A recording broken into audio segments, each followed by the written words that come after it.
reward yourself while doing NaNoWriMo. And what I mean by that is, give yourself something a little extra. Be safe about it. If you got high blood pressure like I do, don't eat a giant thing of nachos, as such salt content may be higher than allowed. But, sugary cereal, that's one of my big things. Some ice cream. Trying to pet the cat that won't let you pet her. Things like that.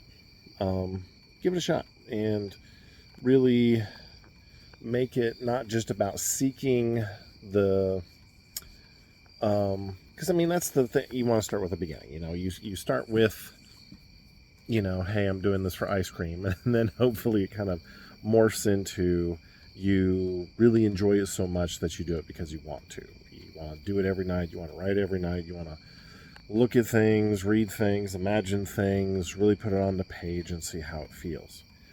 So give yourself something to start off with. The hard part is that transition, though, where you're going from, yes, I'm going to write because I enjoy writing. Yes, I like ice cream, so that's why I'm writing, or I like tacos, or whatever it is. And then you get to, hey, I want to do this because I enjoy this and I like this. And that's a good transition to get to, because that means it generally becomes a habit and something you really want to do more often than just, you do it in NaNoWriMo.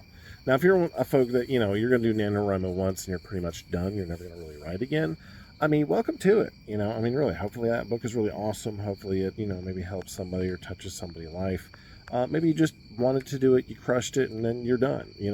There's nothing wrong with that. That's a part of everybody's writing journey. It can be just a very short pit stop for something. And other folks, it needs to be, something more long-term, something more who they are and how they are as a person that guides them to that.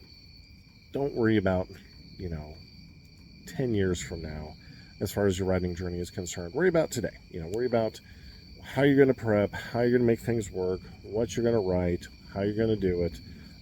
Imagine everything, and really try to make it, as much you as possible compared to trying to be anybody else. Don't try to write, George Rowdy Martin. Don't try to write like Just Kidding Rowling.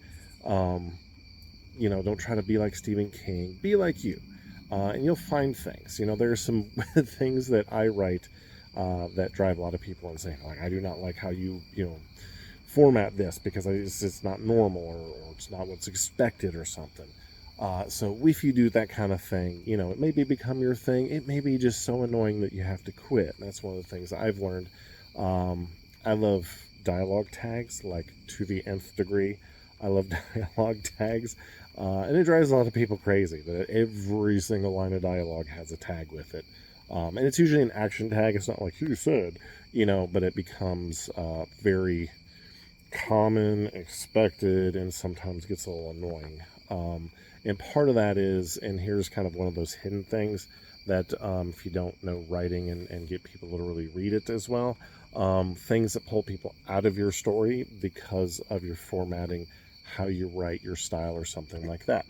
My right arm's getting tired, so I'm going to shift to my left arm. So with that, like I said, I do a lot of writer's tags for dialogue, but you don't necessarily need to do that. You need to learn that some of the things that you really enjoy, you really like as part of your style, isn't necessarily going to be, it's still lit out here, still can be a little annoying to readers. It will pull them out of the story. They won't enjoy your style, and they'll quit reading. And then they'll, oh, how'd you like that book? I didn't like it. Well, okay, there's like 2 sales you didn't get because of that. So when you're writing, develop your style, be who you are. But sometimes you got to give it up. And that's where the saying, kill your darlings, comes in. It's not just, kill these characters and kill everybody like you're George Rowdy Martin. No, it's sometimes you have to give up what you think is right to make the story read well, to have the story do well. So, for instance, the book that I'm rewriting, the one that has kind of driven me insane, there was a conceit in the story where you had one perspective going, and then every other chapter was the other perspective going, a future and then more present perspective, and then the other one was in the past, way past, kind of building up to it, to where those two stories intersected and crashed together. It became very confusing to a lot of people. People didn't like it. I thought it was, I really tried to weave it together better, but apparently I didn't do a good job. And that's okay. There are better books for that. One that I swear to God, I'm never going to give that part of it just because I love it too much. And I think it leads a lot to the story. It's a very thick, hard to get through book. Yes, but I think the people that need it need that perspective from the circle of characters as you switch chapters. It's still raining. Or maybe the trees are just crying on me. So, number one, try to give yourself some rewards.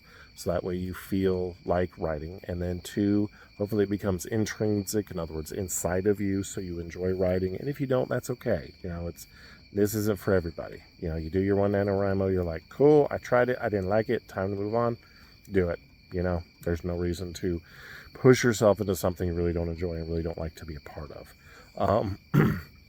And then write how you want to write, especially during NaNoWriMo. Just try something crazy. If you even are published and established and you got 22 books under your belt, try something new. Just try something different, just for fun. Give yourself a month break to just try something crazy. If you're a romance author, try some hard-boiled detective. You're, fantasy writer, write a romance. Whatever. Just give something a shot. Sometimes you'll figure out. I did a high concept. If you don't know what high concept is, that is where you take essentially, what if it's Harry Potter meets Game of Thrones, that kind of thing. It's very simple, kind of boiled down, and you kind of, hook two things together. I did not like it at all. I didn't enjoy it. Just wasn't my cup of tea. So I was like, okay, I tried it, didn't like it. I'm not going to try these books anymore. They're sadly the ones that are common and popular these days are those type of books. So, like I have an RPG lit idea, but it's a completely off the wall idea. Instead of writing the party with the table talk and all that other stuff, write an NPC who actually lives in that world and loves that world and sees the PCs as actual murder hobos and is just like, these people are evil and awful and they say they're good, but they're destroying everything. And how the hell do I get rid of them? I'm just a level 2 commoner compared to these level 15, whatever. So, hey, there's an interesting idea for a book, right? But again, how many people that read RPG Lit actually want to read that? And so that's one of the things you have to kind of understand about yourself is write what you love. If you write towards, what's popular and what sells right now, especially by the time you get it to print, unless you write ridiculously fast and edit ridiculously fast, know how to market very well, it's likely you'll miss the trend. A genre comes and goes instantly. Everybody's, a bunch of kids in some kind of weird place where they sort you and put you into different clans or groups or whatever, blah, blah, and it's a dystopia, all that crap. I mean, you've seen that 100 times, 1,000 times when Harry Potter and, Hunger Games came out and all that. So again, if you write towards that, you're never really going to enjoy what you write because you're constantly trying to chase the trends rather than being the trend, which again is the great place to be in. But it's like winning the lottery. It's 1 out of 47 million chance or something ridiculous. So write what you love, write what you enjoy, make it the best you can, put it out there, and hopefully the universe will help you out. You don't have to make $1 billion. You don't have to sell 1 trillion air conditioner, books or copies. You just have to, write what you love and make, a little bit of, money, a little bit of success, a little bit of whatever you want out of it. That's living the dream. Tony Hawk said it great, back when he was a kid, there was no such thing as being a pro skater. And then he made a life out of it. And that is exactly him living the dream. And, he doesn't need the billions of dollars and the fame and all that other stuff. He just wants to, provide for his family and have a good living. And that's it, Otherwise, he's happy and just content to skate all the time.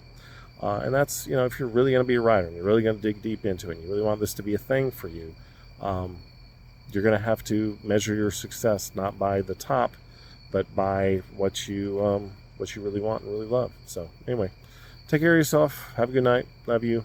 See you sometime. Hopefully I do this every day. We'll see. Bye.